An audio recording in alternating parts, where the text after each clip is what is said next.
14ই ফেব্রুয়ারি, যেটা আমরা Valentine day অথবা বিশ্ব ভালোবাসা দিবস হিসাবে জানি। এবং এই দিনটা পৃথিবীর সকল প্রেমিক প্রেমিকার জন্য অনেক স্পেশাল হয়ে থাকে। কিন্তু আপনি কি জানেন এই ভ্যালেন্টাইন ডে কবে শুরু হয়েছিল, বা ভ্যালেন্টাইন ডে এর ইতিহাস কী? হ্যালো বন্ধুরা, আসসালামু আলাইকুম। কী অবস্থা সবার? আজকের ভিডিওতে আমি আপনাদের ভ্যালেন্টাইন ডের ইতিহাস সম্পর্কে জানাবো। আরও জানাবো ভ্যালেন্টাইন ডে এর কিছু অজানা রহস্য। 14ই ফেব্রুয়ারির কথা শুনতেই তরুণ তরুণীদের মনে পড়ে একটি বিশেষ দিনের কথা, যা বিশ্ব ভালোবাসা দিবস নামে পরিচিত। এবং এই দিনটা সবার কাছে অনেক স্পেশাল হয়ে থাকে। কিন্তু আপনি জেনে অবাক হবেন যে এই ভ্যালেন্টাইন ডে, যার নামে সেই সেন্ট ভ্যালেন্টাইনকেই ফাঁসিতে ঝুলানো হয়েছিল এই 14ই ফেব্রুয়ারিতে। হ্যাঁ, এটাই 14ই ফেব্রুয়ারির আসল ঘটনা। 269 খ্রিস্টাব্দে রোমে বসবাস করতেন এই সেন্ট ভ্যালেন্টাইন।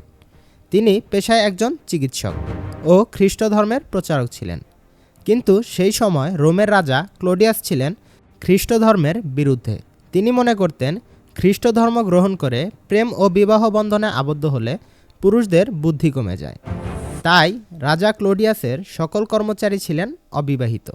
কিন্তু রাজা ক্লোডিয়াসের নিয়মের বিরুদ্ধে গিয়েই সেন্ট ভ্যালেন্টাইন শুরু করলেন ভালোবাসার মোড়কে খ্রিস্ট ধর্মের প্রচার। আর এতেই রাজার চোখে অপরাধী হয়ে গেলেন সেন্ট ভ্যালেন্টাইন। ভদ্রলোককে কারাগারে বন্দি করা হলো। তবে কারাগারে বন্দি থাকা অবস্থাতেই এক দৃষ্টিহীন মহিলার চিকিৎসা করে তার দৃষ্টি ফিরিয়ে দিলেন সেন্ট ভ্যালেন্টাইন। এই ঘটনার পরে আরও রেগে গেলেন রাজা ক্লোডিয়াস।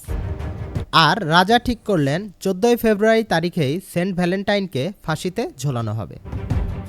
তারপর তাকে 14ই ফেব্রুয়ারিতেই ফাঁসিতে ঝোলানো হয়েছিল। এরপর থেকেই সেন্ট ভ্যালেন্টাইন এর স্মৃতির উদ্দেশ্যেই রোম সহ পুরো ইউরোপ শহরেই 14ই ফেব্রুয়ারিতে পালন করা হয় ভ্যালেন্টাইন ডে।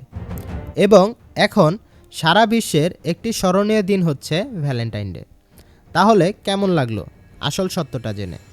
অবশ্যই কমেন্ট করে জানাবেন। এবং ভিডিওটি ভালো লাগলে অবশ্যই আমাদের পাশে থাকবেন। ধন্যবাদ সবাইকে।